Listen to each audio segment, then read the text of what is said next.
ऐसी कैसे योगी जी डरने वाला है।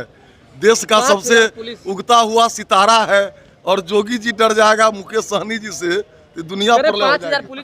जनगणना को लेकर के छिड़ी बहस थमने का नाम नहीं ले रही है। अब बीजेपी विधायक की तरफ से बड़ा बयान सामने आया है। बीजेपी विधायक हरिभूषण ठाकुर ने कहा है कि जो लोग भी जातीय जनगणना करवाना चाहते हैं वो सीधे तौर पर समाज को गुमराह करने की कोशिश कर रहे हैं, साथ ही साथ समाज में बंटवारा कराने की कोशिश कर रहे हैं।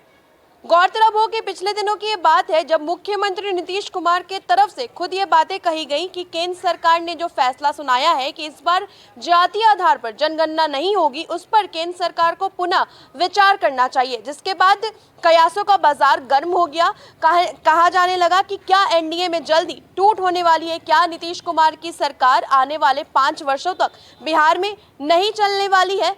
अब ऐसे में बीजेपी विधायक की तरफ से बड़ा बयान सामने आया है। उन्होंने 2 टुक में कहा है कि जो लोग भी जातीय जनगणना करवाने की मांग कर रहे हैं वो तमाम लोग सीधे तौर पर समाज को गुमराह करने की कोशिश कर रहे हैं। आप हरिभूषण ठाकुर के पूरे बयान को सुनिए।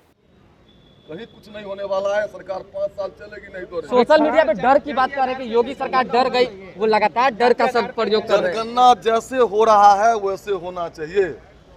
कास्ट और कैस्ट से ऊपर उठकर देश को बचाने के लिए काम करना चाहिए। और जातीय जनगणना वालों से मैं एक सवाल करता हूं कि संविधान में तो रिजर्वेशन है, आर्थिक रूप से पिछड़े, सामाजिक रूप से पिछड़े और फिर धार्मिक रूप से पिछड़े को दे दिया गया है। उनको उन पर लड़ना चाहिए। वो समाज को गुमराह करना चाहते हैं, बांटना चाहते हैं। मुकेश सहनी जो है डायरेक्ट मीडिया में, मुकेश सहनी डायरेक्ट मीडिया में और सोशल मीडिया पे कहते हैं योगी सरकार बिल्कुल डर गई, बिल्कुल डर गई। नहीं, ऐसी कैसे योगी जी डरने वाला है। देश का सबसे उगता हुआ सितारा है और जोगी जी डर जाएगा मुकेश सहनी जी से तो दुनिया पर 5000 पुलिस को बुलाना पड़ा। तो आपने सुना उन्होंने क्या कुछ कहा है। साफ तौर पर मुकेश सहनी को लेकर के जब मीडिया वालों ने उनसे सवाल किया कि मुकेश सहनी ये कहते हुए नजर आ रहे हैं कि योगी सरकार उनसे डर गई तभी तो उनको एयरपोर्ट से वापस लौटा दिया गया, तो उन्होंने कहा कि योगी आदित्यनाथ उगता हुआ सितारा है, अगर वो भी मुकेश सहनी से डरने लगे तब तो हो गई बात। आपको बताएं कि ये पिछले दिनों की बात है जब मुकेश सहनी फूलन देवी की पुण्यतिथि पर बनारस गए थे शहादत दिवस मनाने के लिए, जहां पर वीआईपी के तमाम कार्यकर्ताओं और नेताओं को हाउस अरेस्ट कर दिया गया, यानी कि होटल में नजरबंद कर दिया गया। वहीं वीआईपी प्रमुख को एयरपोर्ट से वापस लौटना पड़ा, जिसके बाद मुकेश सहनी का अलग ही तेवर बिहार में देखने को मिला।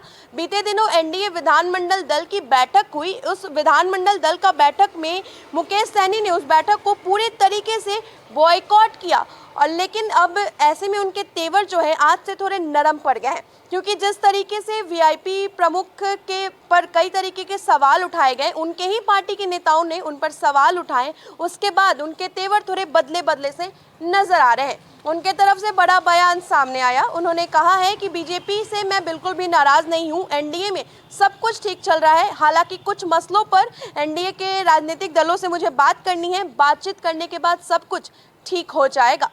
बहरहाल ये तो आने वाले दिनों में ही पता चलेगा कि बिहार की राजनीति में आगे क्या कुछ उलटफेर देखने को मिलते हैं। फिलहाल के लिए इतना ही। आप बने रहे फर्स्ट बिहार झारखंड के साथ। धन्यवाद।